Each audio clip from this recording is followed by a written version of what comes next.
sholat, yaitu Masjidil Haram.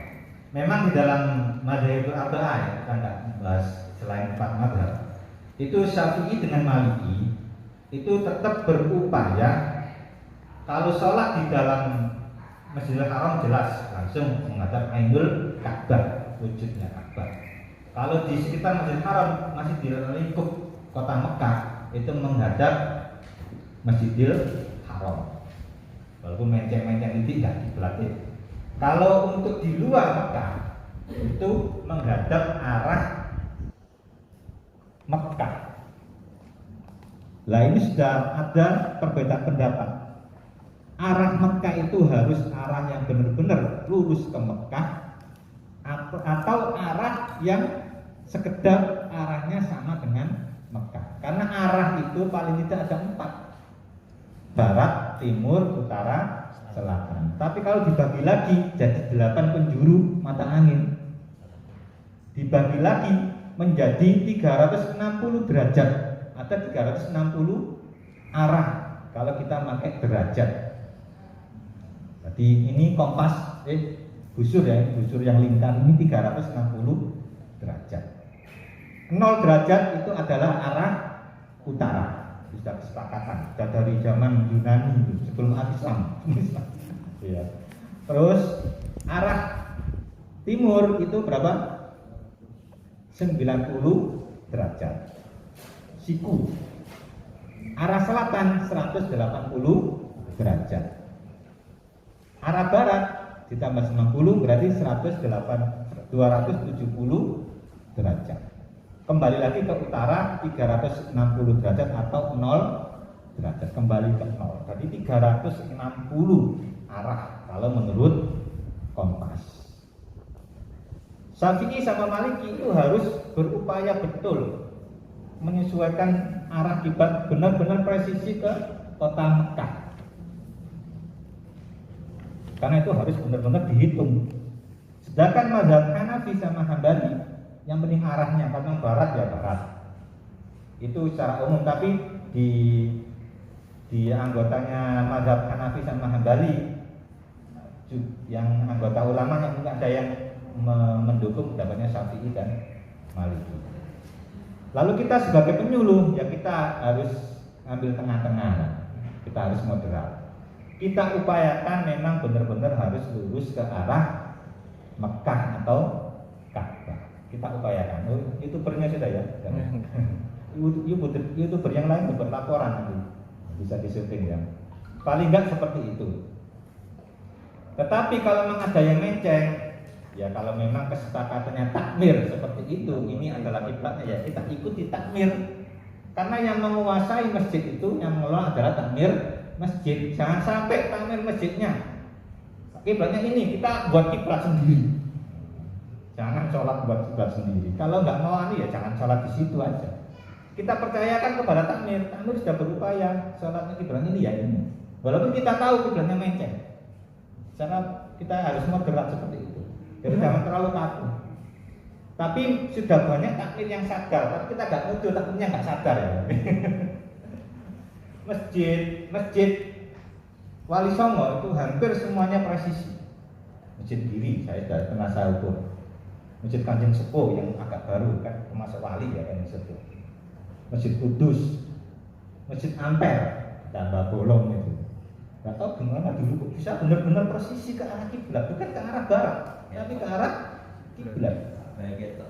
Malah Masjid Demak yang dibangun oleh 9 wali itu malah tidak presisi. Kakek sing pinter. Satu ziarah ke sana masih berapa tahun yang lalu, 20 tahun yang lalu. Itu ya sudah diluruskan safnya, tapi masjidnya masih tetap masjid lama. Sekarang sudah dibongkar. Masjid Jombang alun-alun dulu sebelum yang baru itu juga nggak presisi, miring. Sekarang dari bongkar dari masjid yang sekarang yang baru sudah pas. Padahal di sebelahnya itu ada Pondok Pesantren Sunan Ampel. Pengasuhnya ada salah satu putranya Mahfud ya, dari Iwo. Sekarang aslinya juga bersih juga yang menciptakan kitab Durusul Falakiyah, yang menulis kitab Durusul Falakiyah yang gambaran tentang rubuk. Dulu pakai rubuk Kalau nggak pakai rupu, pakai namanya ini, bencret. Dari dulu sudah ada bencret seperti ini dari dulu. Ya karena memang ilmu falak itu ilmu yang jelimet, kurang peminatnya, akhirnya banyak yang kurang meminati, banyak sangat langka ahli falak. Alhamdulillah sekarang sudah tumbuh banyak fakultas-fakultas di syariah itu ada jurusan khusus ilmu falak. Di UIN Sunan Ampel sudah dibuka program studi falakia. Kalau di Semarang sudah lama, di Malang juga banyak lah. Jadi ahli falak sudah mulai banyak bermunculan. Insya Allah ilmu kita bisa lebih berkembang, tidak kalah lagi dengan orang barat. Tapi karena kita memang sudah dahuluan ya, untuk perhitungannya kita yang paling dominan sekarang pakai empimeris atau apa yang satunya itu almanak vertika dulu, sekarang empimeris. Empimerisnya itu adalah terbitan dari NASA, orang barat juga. Dari mana empimeris itu? Empimeris itu adalah jadwal peredaran matahari dan bulan sesuai dengan perhitungan tanggal waktu, tapi tetap dikoreksi sedikit-sedikit setiap tahunnya. Jadi ada kalender empimeris, almanak nautika itu dari Angkatan Laut dan NASA, itu yang dipakai. Karena memang pada dasarnya yang tidak pernah berubah, maksudnya tidak pernah berubah itu sudah otomatis berjalan, mungkin kecuali nanti hari kiamat, adalah peredaran antariksa, termasuk matahari dan bulan. Karena itu kita nggak bisa menyatakan tidak memakai kalender Syamsiah atau kita akan kalender Masehi ya. Karena kalender Masehi itu kalau kalender Syamsiah sesuai dengan peredaran matahari, dan itu waktu sholat memakai itu, ada jadwal waktu sholat abadi itu memakai kalender Syamsiah matahari, itu dipakai untuk waktu sholat. Sedangkan kalender Komariah atau Hijriah itu untuk waktu-waktu bulan-bulan tertentu dan juga terkait dengan ibadah. Jadi dua-duanya harus kita pakai, baik kalender Syamsiah matahari maupun kalender Komariah atau Hijriah. Baik, untuk mengukur arah kiblat, ya, perhitungannya kalau dijelaskan mulai awal, mulai dari data-data ilmu falak nggak bisa selesai, karena itu butuh waktu. Kalau di YIN 2 semester 4 SKS, ya lumayan. Tapi kita singkat-singkat saja, yang paling sampai tahu bahwasanya dalam perhitungan arah kiblat, mencari arah kiblat, kita memakai segitiga bola. Itu di situ ada ya. Ya, jadi ada gambarannya karena nggak berwarna ya, tapi sudah di-share ya. Kalau di yang sudah di-share filenya kan ada warnanya ya. Jadi posisi kita Indonesia, Jawa, Gresik atau Jawa Timur paling enggak dengan posisi Arab Saudi, Mekah. Itu jelas di halaman pertama itu ada gambarnya tapi hitam. Kalau yang warna ini terdaris ya kelihatan ya itu ya. Itu kita perhitungannya sudutnya pakai sudut segitiga bola, dihitung, ada rumusnya itu. Saya enggak hafal-hafal juga rumusnya. Kotangen B sama dengan B besar atau B kecil sin A dibagi sin C dikurangi cos A dan cos A kali kotangen C. Gimana itu rumus-rumusnya? Ya harus dihitung dengan kalkulator. Terus gak usah ngitung di sini, ngeluh sampean. Ya, besok aja kalau pengen ikut pelajaran ini secara rutin, ada di Masjid Jamik sama di Masjid Manyar yang adakan Lembaga Falakia NU. Setiap hari Jumat kalau nggak salah. Sudah selesai, ya nanti dibuka lagi. Sampai minta nanti dibuka lagi. Kalau sampai minta, kalau daftar nanti. Atau ada pertemuan di mana nanti saya kebetulan juga di Lembaga Falakia di humasnya ya. Ya. Jadi di sini dihitung-hitung untuk Gresik itu kurang lebih arahnya kalau pakai arah kompas yang 360 arah itu 294 derajat. Itu harus kita ketahui. Di dalam makalah sudah ada 294 derajat lebih sedikit, tapi sedikitnya itu 0,1 sampai 10 menit. 0,1 itu 1/60 derajat. Kalau 0,1 menit itu berarti 1 menit atau 0,1 menit itu 1/60 derajat. Kalau 10 menit berarti 1/6 derajat. Jadi ya kurang lah, nggak usah di derajatnya apa menitnya itu nggak usah ditambahin, kecuali alatnya nanti pakai alat teodolit mungkin bisa pakai menit. Jadi hasil perhitungan untuk gersik secara umum itu 294 derajat arahnya. Sudah tahu arahnya ya sekarang ya. Nah, terus bagaimana cara mencari arah itu? Nah, di sini ada berapa metode? Ada dengan memakai kompas magnetik. Nah, ini saya bawa kompas magnetik banget. Itu udah banyak ya. Ini kompas magnetiknya ini. Ini sekitar 5.000 atau 10.000 kalau di dor belinya ya. Nah, ini ditambahi busur kiblat. Tapi tetap harus pakai kompas magnetik. Jarum yang merah atau jarum yang runcing itu harus ke arah utara, north atau utara. Coba ini lihat mbak-mbaknya ini. Ini ada yang lebih praktis, ini dari IAIN Semarang ini. Dari IAIN Semarang, dari kompas magnetik. Sampai bisa buat sendiri. Dengan apa? Dengan kompas ini terus buat busur sendiri, derajat pakai busur. Bisa dibuat sendiri di komputer bagi yang ahli apa? AutoCAD ya. Bisa dianukan ya. Tapi harus benar-benar pas ya. Sudutnya sampai melenceng. Jadi melenceng ya. Nanti arahnya melenceng. Ya, ini pakai kompas magnetik. Kelemahannya kompas magnetik itu kalau di dalam ruangan yang banyak besi dan pasir yang mengandung besi, itu kompasnya bisa melenceng. Ya. Saya pernah ngukur di Masjid Bedanten. Ya, di Masjid Bedanten itu yang di depan di teras dengan yang di pengimaman itu beda. Jadi arah kompasnya beda. Yang di teras karena di teras itu banyak besinya, cor-corannya itu melenceng sampai 15 derajat dari yang di imaman. Di imaman bangunan lama nggak terlalu banyak besi.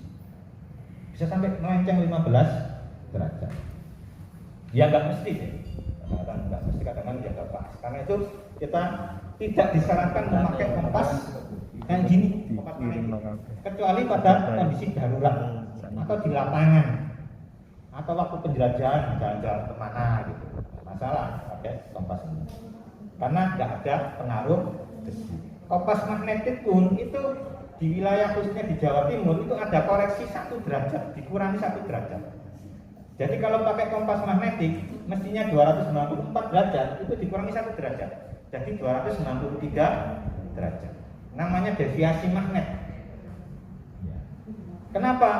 Nggak tahu. Itu sudah yang ahlinya yang bilang gitu. Saya ikut aja. Karena ternyata di bumi ini ada beberapa hal yang ketika di suatu tempat itu magnet bisa berbeda. Jarum magnet bisa berbeda. Jadi bisa buat ini tinggal ini hanya untuk darurat saja, pakai busur. Karena itu alat-alatnya juga harus punya. Kalau memang darurat. Yang kedua, kita memakai kompas alam. Ini yang halaman 2 di atas. Ini ya, kompas alam. Ini pelajaran IPA di SMA atau di SMP ya. Kita buat kompas alam dengan cahaya matahari. Kita kasih lingkaran, ada tongkatnya di tengah, pakai sudut itu. Kalau melintas sebelum zuhur, sebelum matahari di atas, itu lintas pas lingkaran ini dikasih titik. Setelah matahari lengser, lebih zuhur dikasih titik lagi di garis, itu berarti barat, timur, sejati. Itu pakai kompas alam. Tapi butuh waktu beberapa jam untuk menentukan kompas alam. Ini teman-teman yang sedayu Pak Lutfi pakainya ini. Tapi ya akhirnya waktunya agak lama. Ya. Kompas alam. Jadi harus ada lingkaran dulu, terus ya ini ya. Ini bisa di Google lah gimana caranya buat kompas alam pakai sinar matahari, zuhur sebelum zuhur sama setelah zuhur. Memakai bayangan matahari. Jadi setiap saat matahari itu sudah ada jadwalnya. Walaupun ada koreksi terutama tahun kabisat atau tahun Basito sama kabisat, tahun panjang, tahun pendek itu ada koreksi sedikit, tapi pada dasarnya nggak terlalu banyak koreksinya. Setiap hari posisi matahari itu sudah tahu. Karena itu ada jadwalnya. Di dalam Android itu ada pakai sun locator, sampai tahu. Posisi arah matahari itu bisa dipakai kompas. Petugas yang ngukur-ngukur di jalan itu kompasnya pakai matahari semua. Di dalam Android ada. Jadi sekarang jam berapa? Misalnya sekarang jam, saya tadi sudah buka jam 9. Jadi azimut itu arah ya, azimut matahari. Ini di sun locator LED itu 98 derajat lebih 1 menit. Kita coba lihat yang di sini. Di jadwal yang belakang sendiri ini juga ada. Asympto jam 8 lebih 59 278 98 ya, hampir sama, jadi 1 derajat.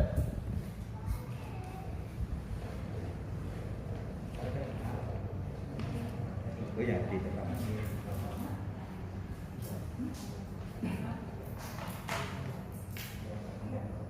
Oh iya, gampang.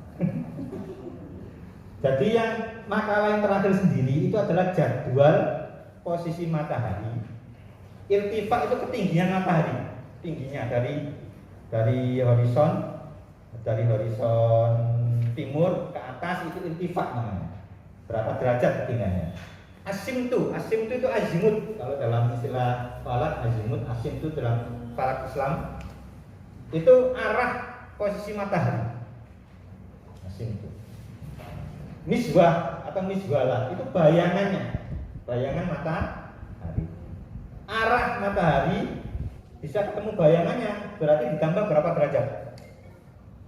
Ditambah 180 derajat. Matahari sekarang arahnya di timur, bayangannya ke barat, berarti ditambah 60 kali 180 derajat. Jadi asympto dengan misbah itu pasti selisih 180 derajat. Karena kita misbah itu kita ngambil bayangannya. Ya, itu namanya kompas matahari. Setiap tahun itu ada 2 kali pas matahari di atas Ka'bah.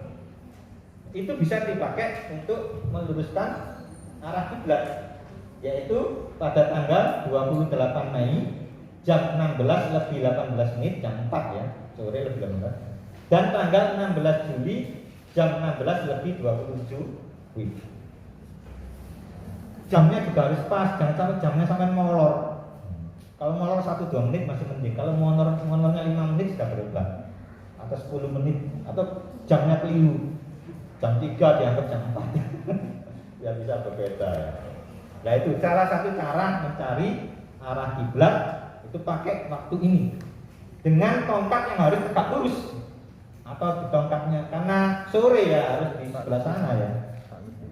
Jadi biasanya ada jendela di masjid atau di musola yang menghadap ke barat, jendelanya harus tegak lurus, jangan jendela miring buat bayang-bayangnya dibuat kiblat yang nggak bisa. Ya. Jam itu. Kemudian arah kiblat dengan teknologi modern, pakai Android. Nah, tapi ini tergantung sinyal juga. Tidak mesti pas, kadang-kadang juga berbeda. Plus yang akan kita praktekkan adalah memakai bayang-bayang matahari yang nomor 5 itu, sinar matahari sebagai arah kompas setiap saat. Alatnya apa? Ini namanya orang dulu namanya bentret. Jangan mentret ya. Bencet. Bencet ya. Ini saya ada 3 sebenarnya, tapi yang satu kurang praktis. Yang ini dulu 2013 belinya kurang lebih 1,5 juta. Ini dari Bandung, dari Bonska. Bonska itu badan apa ya? Antariksa. Badan Observasi Antariksa Bandung, Pak Hendro Setianto. Ini yang buat program perhitungan arah matahari dan arah bayang-bayangnya itu Pak Hendro Setianto. Kita pakai yang ini. Ada yang dari BHR itu saya beli lagi 2,5 juta. Kemudian ini yang terakhir saya beli agak murah, nggak sampai 1 juta. Insya Allah tak upayakan nanti, mudah-mudahan segera per kecamatan punya ini kan, tak mintakan bantu sumbangan nanti untuk dari koperasi. Jadi ini harus ada benangnya untuk mengikat arah.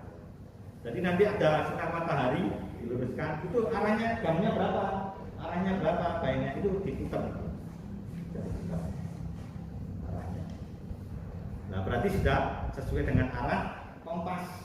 Kalau tidak sesuai, berarti kita mencari arah kiblatnya. Berapa arah kiblatnya? 260, luruskan 294. Tidak usah diputar lagi. 264. Tarik dengan benar. Lah, untuk kehati-hatian sebelum kita pakai alat ini harus ditaruh di dasar ini. Ini harus rata. Karena nanti kita pakai apa ini? Bukan. Waterpas. Ini punyanya bukan. Ini waterpas yang paling bagus. Ini 50.000. Kalau ini nggak tahu berapa, ini kecil. Ini harus sejajar, harus imbang. Jadi aminnya air ini, titik airnya harus tengah-tengah. Gelembungnya diukur berkali-kali ya, tengah-tengah. Harus sejajar. Karena kalau miring yang mempengaruhi bayangannya, mempengaruhi arah yang kita butuhkan, yang kita teliti. Karena itu harus benar-benar harus pas. Karena ini ada setelannya di bawahnya ini. Naik turun. Jadi cara mencari yang paling lebih akurat memang dengan memakai misbalah, bayang-bayang matahari, atau dengan posisi mataharinya. Kalau dengan posisi mataharinya pakai teodolit. Ini di halaman ketiga yang atas itu alat ceker ini namanya apa? Teodolit. Biasanya yang punya orang PU, pekerjaan umum yang ukur-ukur rembong. Insinyur tahu. Kalau ada insinyur teknik, sampai tanya, Mas, tembak mau arah 204 itu anu. Nah biasanya yang ditembak ke mataharinya jam berapa? Mesti pakai matahari. Ini posisinya ini berarti arahnya ini. Yang ditembak 254. Jadi dikunci dulu karena kita nggak punya teodolit. Kita punya cuma sudah rusak. Barusan lembaga Falapia itu beli sendiri mandiri sumbangan dari gubernur beberapa tahun yang lalu. Itu harganya hampir 100 juta. Lumayan itu mobil. Mungkin itu mahal. Ya, itu ini mahal ini kalau rusak. Jadi ditembak arahnya dikunci, ambil 0 utara baru kau cari 264 derajat. Biasanya seperti itu. Kita pakai dihitung dulu. Walaupun ada detail gelipnya, ada kompasnya, tapi nggak pakai itu. Tetap yang paling presisi pakai matahari. Ada jadwalnya bahwa GPS ada jadwal posisi matahari. Baik, sudah. Nggak usah pertanyaan dulu ya. Kita praktek aja dulu. Yang kita praktekkan nanti dengan memakai ini perimbangannya dengan ini. Nanti ini di bawah semua. Ada yang di bawah ini. Oke. Ditambah harus punya spidol atau isolasi untuk kalau sudah diukur ditarik talinya nanti harus digaris. Juga ada penggaris siku juga. Penggaris siku. Penggaris siku untuk apa? Untuk softnya. Jadi kalau arah kiblatnya sudah tahu, berarti softnya sikunya itu adalah softnya. Misalnya kita mengukur di sana, supaya tahu softnya ini ya, nanti softnya kita tarik masuk ke musola. Jadi kadang-kadang sampai berapa kali mengukur siku. Misalnya kalau tas ini kan ada bangunan, nah di sini bisa diminta tak kepala di sana biar ketahuan. Ya monggo, ini ada yang bawa, hati-hati jatuh. Ini yang mufalak ya. Nah itu dulu pernah dikoreksi sampai 3 bulan. Karena perhitungan orang Yunani kuno dengan zaman Kaisar Agustinus kan berapa? Belum Masehi. Karena Agustinus Agustus.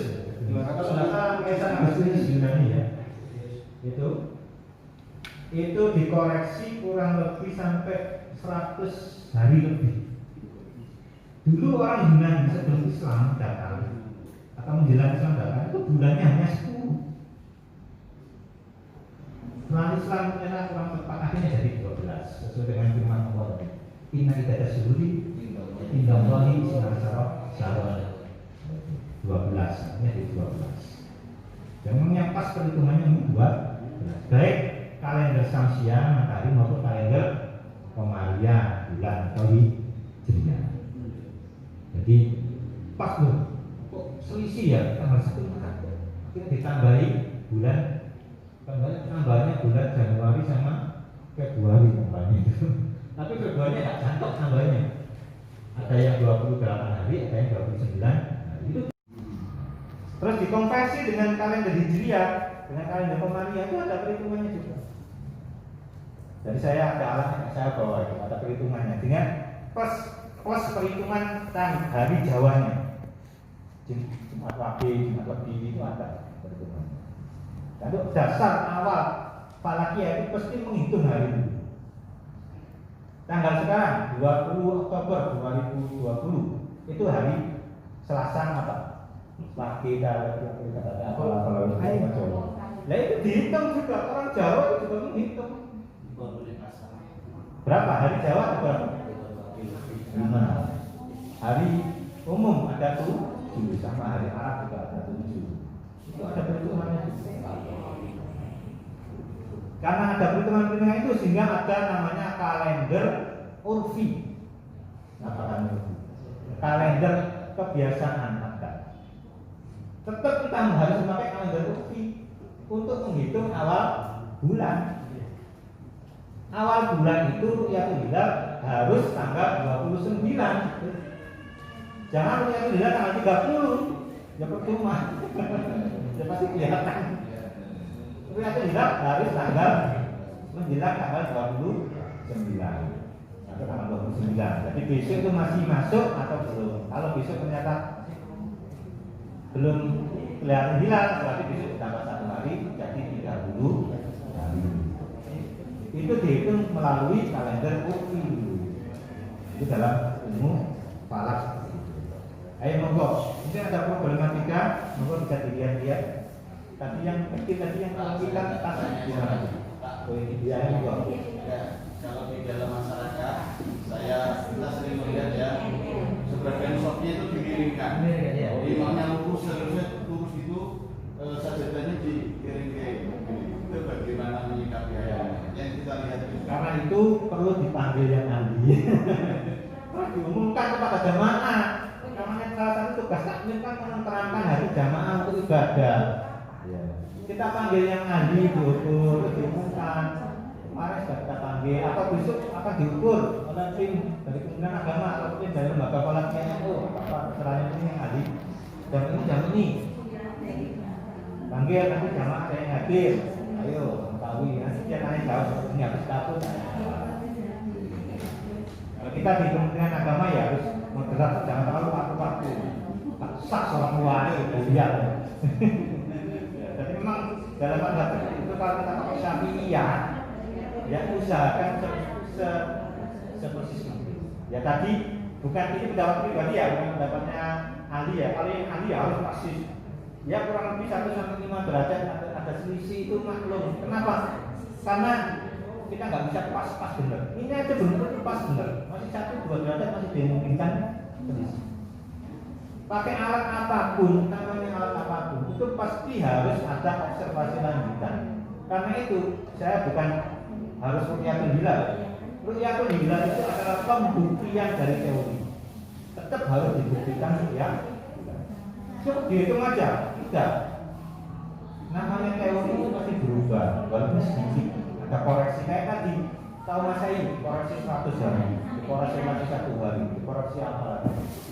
Oh iya, dikoreksi lagi kalau nggak salah 13 hari, banter. Ada dikoreksi 13 hari. Itu sudah zaman Yunani kuno yang sudah paham ilmu bintang, astronomi. Setelah itu setelah datangnya Islam ditemukan siapa? Al-Khawarizmi ya, Al-Khawarizmi. Siapa Al-Khawarizmi? Ahli matematika Islam. Itu yang menemukan desimal, yang menemukan logaritma. Artinya ada timbul perhitungan logaritma. Kitabnya namanya apa saya kurang tahu. Saya pernah ngaji di pondok ini. pakai logaritma, belum pakai infiniteris, belum pakai kalkulator. Tapi apa? Saya Kiai Syahid dari Senawi Tuban, ahli. Pusing pokoknya, selalu. Tapi ya efektif. Ini di mana? Masih ada efektif. Iya efektif. Iya efektif itu masih untung, ngitung hari. Kalau mau lihat dia itu masih itu mas saya. Jadi Kiai Gus itu banyak ahli. Yang Kiai Hasan Basri, bapaknya itu, terus bapaknya Kamil Hayat. Di Wilangan itu bapaknya ketua lembaga Rasul Masail itu. Lebih dari banyak ahli para Al-Karim pondok Mas Kumambang, Yefot itu dari Mas Kumambang Mas. Dapat mantu Yasin Asari menulis usul falakiyah. Kapan-kapan saya ingin mandi, saya juga belum bisa pakai rubuh. Saya ada rubuh di kantor ada 5, belum bisa pakai. Senang tuku-tuku toh. Iya. Teman-teman yang ini yang buat ini mau buat rubuh yang 1 meter. Rubuh itu seperempat lingkaran. Yang ada lubangnya itu dikeker ke matahari. Ada bandulnya. Ini jam segini jadi berarti posisinya ini arah kiblatnya ini. Itu seperti itu hitungnya dulu. Lebih mudah tapi harus ahli. Kalau nggak ahli nggak bisa. Jadi rubuhnya itu seperempat lingkaran namanya rubuh. Rubuh seperempat. Itu ada lubangnya. Itu dikeker ke matahari. Terus tahu warnanya seperti ini. Sampai tahu kapan daun itu jatuh bisa tahu. Saking apa ya batinnya gimana ya? Saya itu kan tadi daun jatuhnya kapan tahu? Nanti gempa juga bisa nggak tahu umurnya. Mungkin aja bisa saja. Air alami belum ya. Ya makanya sudah bisa saja prediksi, namanya prediksi teori. Jadi kalau memang ada jamaah yang masih miring-miringkan sajadah, berarti takutnya nggak pernah sosialisasi. Atau orang yang miring. Atau memang dia pendapatnya sendiri ya nggak apa-apa, itu nggak ganggu jamaah yang lain. Karena kadang-kadang takutnya jamaah itu di kurang semudah. Masjid Agung, mohon maaf, aku bersih itu memang kurang presisi. Tapi saya tetap nggak mau nyari kiblat sendiri, sedikit Masjid Agung. Masjid Jami itu kurang presisi. Tapi masjid diri, masjid mana itu banyak masjid yang sudah presisi. Masjid kuno-kuno, masjid Ampel. Ini bisa dilihat kan sudah jadi bangunan. Bisa dilihat di Google Earth ya, di Google Map, Google Earth yang Earth-nya ya. Kalau Map nggak jelas bangunan yang Google Earth itu. Dibuat Google Earth, buka lebar Google Earth-nya, diklik Ka'bah, klik garis kuning biasanya warnanya, ada komputer kantornya beda. Ditarik ke tempat kita, atau posisi masjid yang mau kita lihat. Itu tahu arahnya kurang dari sisi fondasinya, tapi belum tentu fondasinya sama dengan softnya. Karena kadang-kadang fondasinya menceng atau menyesuaikan bentuk tanahnya. Kotak, tanahnya kotak, terus fondasinya kotak. Softnya nggak harus sesuai dengan fondasi. Tapi dilihat dari fondasinya, kalau dilihat fungsinya, oh bisa menyesuaikan fondasi, kurang ini. Ya nanti lebih akuratnya harus diukur lewat jarak, jangan diukur lewat dunia maya, dunia seperti ini. Karena saya kan mau ditarik, dapat nilai aja, kurang segini. Di masjid diri, masjid Ampel, kalau kita ukur dari satelit, itu pas arahnya pas Ka'bah, masjid Kanjeng Sepuh. Pernah, Gus mungkin itu pernah di foto semua masjid di Kabupaten Gresik di Jokowi terus di upload waktu sosialisasi ini kurang dilihat nggak bisa dari Google Map atau Google itu bisa ya. Tapi untuk prakteknya di darat ya harus ke darat bisa pakai garis garisan ya.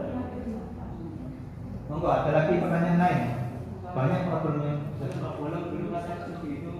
Oh ya, ya bisa banget tambah bolong lagi. Ilmu batin saya bukan berarti nggak percaya 100%. Ilmu batin tapi jelas punya ilmu perhitungan juga punya. Kalau cerita kalau zaman Rasulullah dulu ketika berdiri di Masjid Jatuh yang lama Ya. itu Ka'bah itu bisa dilihat dari situ, Pak. Ya makanya. Ya, itu dasar. Kalau masjid ini kami Ya ini yang namanya jauh. Sing duwe iki, sing duwe. kalau masjid ini kami Ya itu kan kurang posisinya. Tapi sekarang sudah dibangun. Nanti tunggu kebijakan takmir. Nanti mungkin takmirnya ganti mungkin bisa aja di. Kalau sementara takmirnya menyatakan ini adalah kiblatnya ya pakai.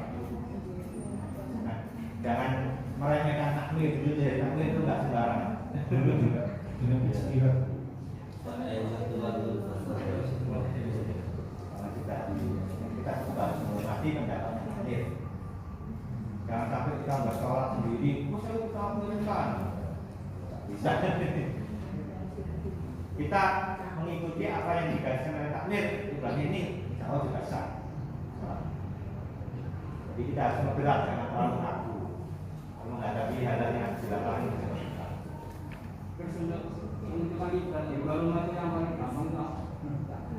ya paling enggak darurat ya pakai kompas gitu. Atau sampai kompas sendiri atau di terasnya, di jalannya diukur arah kiblatnya. Kalau pas jalannya itu mujur barat timur, kalau pas jalannya itu mujurnya utara selatan ya repot. Rumah saya jalannya utara selatan agak repot. Karena kalau sudah ada di atas mataharinya itu bayangannya terlalu pendek. Yang pas memang jam 7 sampai jam 9, jangan lebih dari jam 9. Karena bayangannya panjang, jadi kan bayangannya enak kan, talinya itu. Sekali pakai tedulit, itu aja. Jadi kalau sudah siang, azimut matahari, posisi matahari cepat bergeser, semakin siang cepat bergeser. Karena lebih lambat. Memang posisinya seperti itu. Nah nanti kalau sudah jam berapa ke arah barat melambat lagi. Kan matahari itu kan tidak berjalan seperti garis khatulilah tidak, miring dari utara ke selatan kiri. Sekarang posisi matahari sudah agak ke selatan, di lintang selatan. Kemarin tumbuh tanggal 10 Oktober kemarin tumbuh pas di atas kita. Bukan dari itu di atas 7 derajat lintang selatan. Di atas khatulistiwa itu tanggal 26 September ada. Jadi matahari di atas khatulistiwa itu 2 kali ya, Maret sama September. Tanggal berapa itu ada di buku saya lupa karena jarang lupa. Kalau ngajari dari dosen Pak benar Pak. Jadi matahari pas di atas khatulistiwa itu Maret sama September. Matahari pas di atas Ka'bah itu Mei tanggal 28 sama Juli tanggal 16. Di atas matahari pas di atas kita Gresik 7 derajat lintang 7 derajat lintang selatan tanggal 10 Oktober sama tumbuh April sama April tanggal berapa lupa 2 kali enggak sih enggak April dua ya iya bisa. Nah, ya jadwalnya nanti saya kirimi ya, bisa programnya. Atau di Android juga bisa, di Android ada. Ini kan saya putus-putus biar pas makalahnya, biar pas di halaman itu. Ya, monggo. Ya, ya karena pengaruh magnet di kompasnya. Makanya kita tidak memprioritaskan pakai magnet itu, kecuali kalau karena di situ mungkin banyak besinya. Oh iya. Pengaruh magnetnya. Ya. Enggak, dari isu gempa ya, isu gempa ada. Itu tidak merubah arah kiblat kecuali lokal, kayak di Palu yang kemarin tanahnya geser. Nah, itu ya berubah, tanahnya jadi lumpuh. Tapi arahnya tetap, tapi bangunannya bergeser karena diputar oleh kekuatan gempa itu. Artinya gempa kan akhirnya jadi hancur ya, lumpur sampai berjalan berapa kilo? Levitasi ya. Jadi arahnya tetap, bangunannya yang bergeser, bukan arahnya yang berubah. Bangunannya berubah. Gak tahu nanti kuasa Allah, tapi insya Allah enggak lah. Tak banyak yang digeser ke Gresik.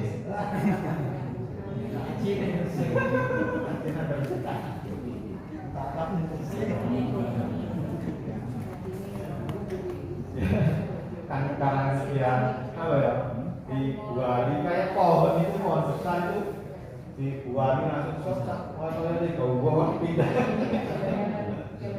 Kan ada yang di hidup itu.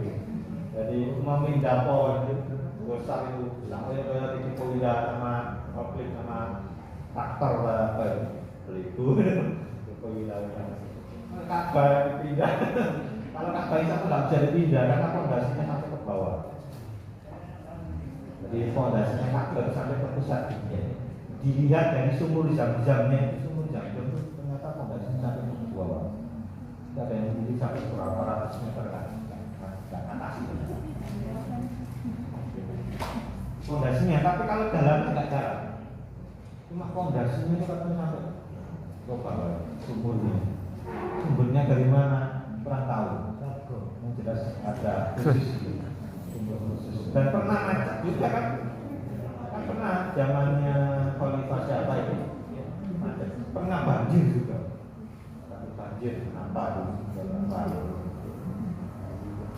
Mungkin karena tekanan dari lembah yang di kanan kirinya begitu kan, Ka'bah itu kan lembah.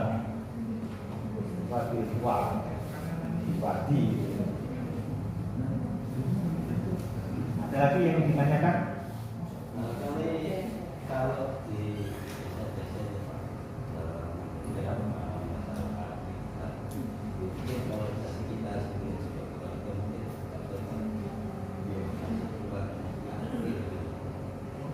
apakah bisa ada ngaji terhadap penjelasan? Ya boleh. Kira-kira siapa yang bisa? Hal yang lebih ahli ya mungkin saya kalau dikatakan ahli singkat. Ya di lembaga pelatihan yang ahli-ahlinya. Yang timpakannya kan Gus Muri, Gus Soleh, yang masih muda-muda itu dulu ada yang Khotim, ada yang Kamil, ada yang Sarasi, dan kami yang muda-muda itu semua Mas anak-anak yang Kamil, itu kemudian Gresik itu yang masuk tim BHR pusat itu Gus Muri sama Muhyiddin. Muhyiddin itu meneruskan Yayasan Basri.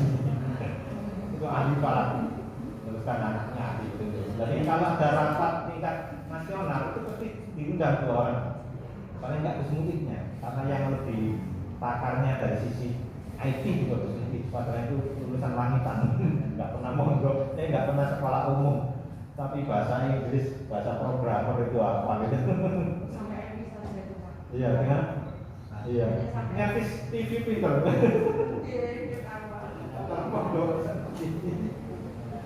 Iya. Ya ini murah dunia. Ini murah dunia. Iya. namanya. Kalau Gus Soleh kan, Gus Soleh Haddad itu kan dari Kiai Soleh, Kiai Soleh Bunga.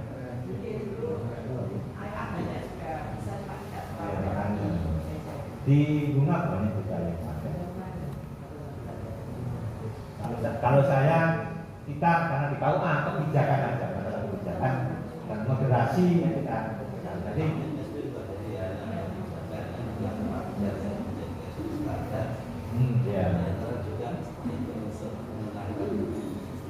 yang benar ya. Memang tetap harus kita kenalkan. Karena dunia semakin modern, masyarakat kita kadang nggak percaya pada kiai. Karena itu kiai ini juga harus modern. Walaupun kiai yang nggak Google, tapi ya tetap kenyataannya masyarakat lebih cepat cari informasi di Google. Kita harus menetralisir kalau memang ada kesalahan. Dan kalau memang benar ya kita katakan benar, iya benar. Tapi ya coba Google terus. Tetap harus ilmu yang dasar harus dipunyai. Nanti kayak Gus Bahar sekarang ya, arahnya pemandangan fikihnya tidak hanya Syafi'i kan. Sudah waktunya. Kita ya tetap kita ngaji fikih Fathul Qorib atau Miftatul Ahyar sampai Fathul Wahab yang lebih luas lagi. Tapi tetap kita pakai Madzhabul Arba'ah kalau bisa, atau yang paling ringkas kalau di IAIN itu Hidayatul Mustahid. Kita kan ringkas ya dari beberapa mazhab itu ini walaupun nggak terlalu lebar tapi paling nggak ada gambaran mengenai arah kiblat. Pendapatnya Syafi'iyah sama Malikiyah seperti ini. Rata-rata kiai-kiai ulama yang memakai Syafi'iyah, Malikiyah itu pasti kemana-mana bawa kompas sebagai darurat untuk mencari arah kiblat. Tapi kalau sudah di masjid ini ya percaya. Tahu mungkin takut di hotel apa dia. Teman-teman saya di sana yang di alumni Bangun itu kan Syafi'iyah ya. Itu kalau ngantar siapa Syekh Ulwan atau Syekh siapa itu Syekh Yasin dari Bangun dari Australia itu mesti saya bawa kompas. Kenapa bawa kompas? Tanya ya. Syafi'iyah. Kita Syafi'iyah. Jadi kita pakai dia berpanung sangat kepada mazhabnya ini. Tapi ya tetap mereka nggak takut harus enggak berat. Karena itu pemahaman tentang fikih. Ya sudah waktunya kita kepada masyarakat bukan agak longgar, agak luas, lebih luas. Haji misalnya, bagaimana kalau kita bisa intikal mazhab ya, pindah mazhab dari Syafi'iyah tentang batalnya wudu kan?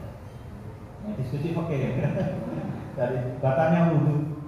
Kalau memang kita harus intikal mazhab, ya intikal mazhab harus sempurna, jangan sepotong-potong. Ya itu nggak dipahami oleh jamaah. Batalnya wudunya kok ikut Hambali, senggol-senggolan tapi perempuan nggak apa-apa. Tapi wudunya ikut sah, ini nggak bisa. Ya harus Hambali ya Hambali sejak wudunya. Karena kita dari mereka bagaimana wudunya kembali. Kali yang tadi saya apa ya? Kalau nanti di mazhab harus semuanya sejak dari wudunya harus kita pakai mazhab yang kita pindah itu. Ya. Jadi ketika wudu kembali kan yang paling penting kan digosok sama kepala harus semuanya basah. Nah, ini itu akan bedanya. Itu kita beritahukan kepada masyarakat. Kalau yang mau haji atau umroh, jadi pemahaman masyarakat sama sebagai penyuluh ya, ngaji ada yang ngaji kita rutin, terus ya harus mungkin ngaji kita rutin apa gitu. Ya sekarang agak kita luaskan pemahaman. Misalnya dasar-dasar satu aja misalnya harus kita luaskan sedikit-sedikit tentang mazhab yang lain seperti ini sehingga masyarakat kita tidak terlalu kaku. Malah kita jangan ikut-ikutan mengharang-harangkan tidak sah gitu. Ya, jadi seperti itu.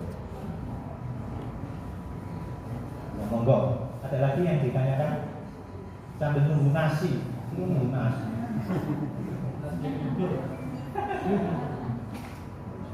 Pak, ada istilah pembuluh tambah Ya itu tadi tanggal 28 Mei sama 16 Juli. Usdul Ka'bah. Kiblat D. Di sini nggak ada kan? Mantul, kan dibaca apa lain. Sini waktu ini. Yang mulai dari kiblat istiwa al-adham atau kiblat day. 27 Mei, ya 27 Mei 15 Juli untuk yang kabisat. Kalau yang non kabisat, kalau tahun 2020 kabisat ya 27 Mei sama 15 Juli. Kalau yang basitoy yang pendek 28 Mei sama 16 Juli. Kalau yang dikurangi 1 hari karena Februarinya jadi 29 hari. Kalau yang kabisat. Tapi ya sedikit. Isinya cuma berapa ini, nggak sampai derajat. Pak tadi bergeser berapa Pak? Dari antara Ya kurang lebih 1/4 menit lah. Tergantung jamnya. Kalau sampai tunda tapi siang ini cepat.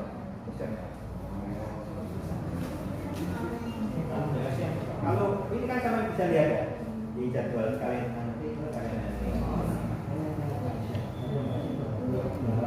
jam 8.50 tadi sampai jam 9.30 itu geser cuma 2 derajat.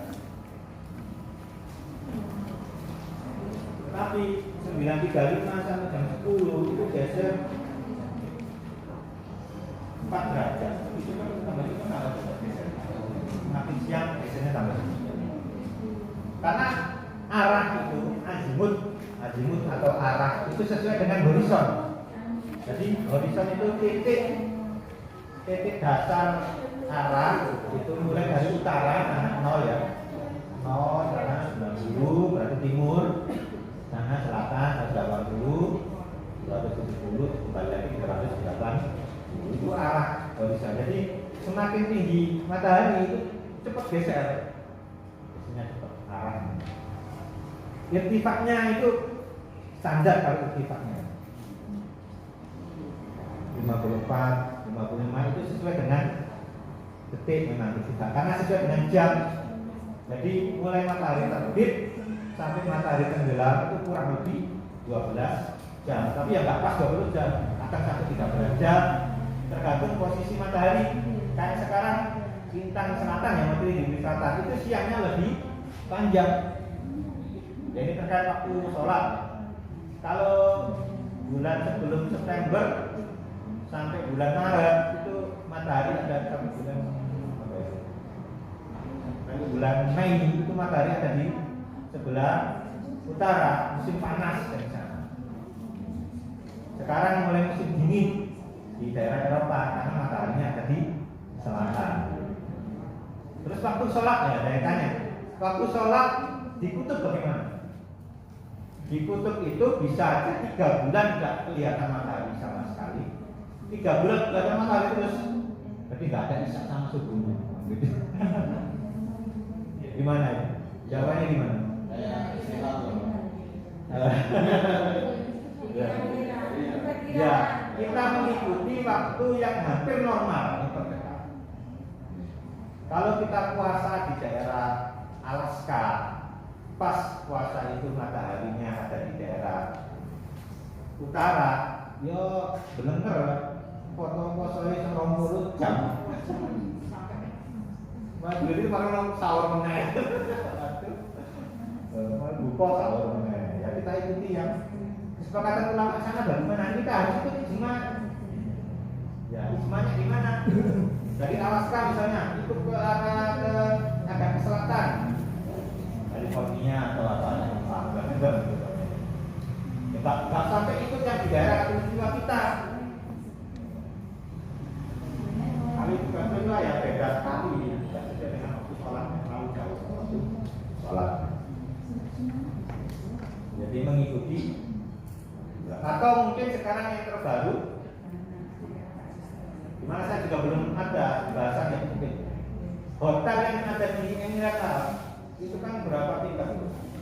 1.500 tingkat. Dan waktu sholatnya gimana? Kalau waktu subuh bisa di sini. Terus maghrib, ini. Karena apa? Karena bisa melihat matahari lebih lama. Karena gugur. Terus sorot, terus buka.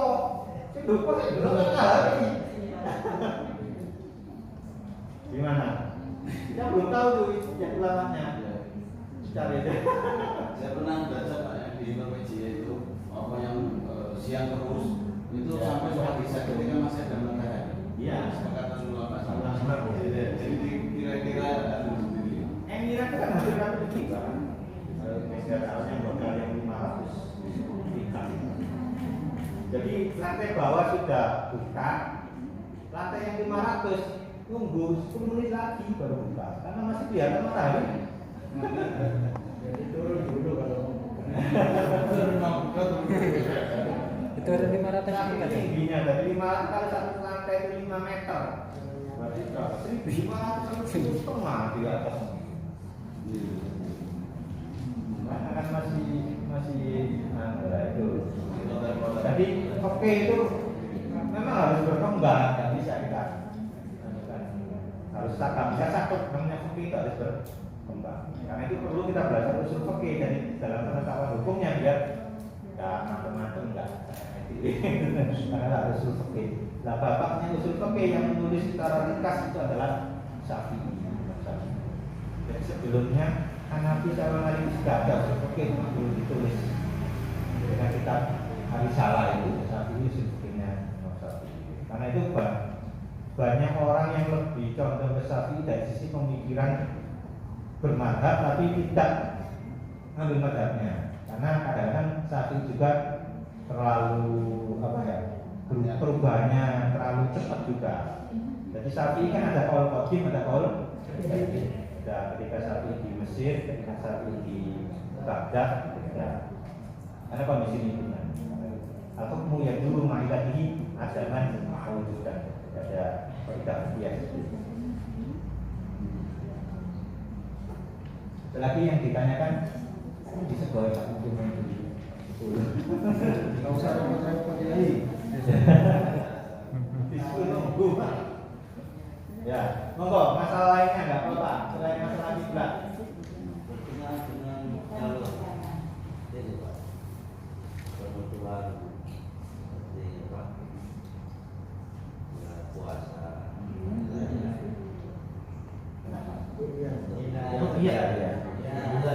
Ya monggo. Penyuluh kalau bisa ya bisa. Kalau kami penghulu itu dengan peraturan menteri pendayaan negara yang terbaru itu punya kredit. Teman-teman tak operasi terus itu.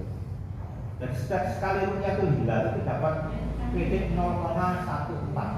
Nggak sampai 1. Jadi kalau setahun ikut 10 kali rukyat berarti dapat poin 1, kalau 10 kali lah 1,4. Kalau penyuluh saya nggak pernah tahu penyuluh ya sampai harus ngerti juga ya kalau bisa juga ikut banyak perempuan yang ikut rukyat dari UIN Surabaya, Malang, dari Santri Putri Mambok Solikin yang dari Inkava itu juga. Monggo. Jadi kalau untuk penentuan awal bulan itu kita memakai keputusan Menteri Agama Isbat.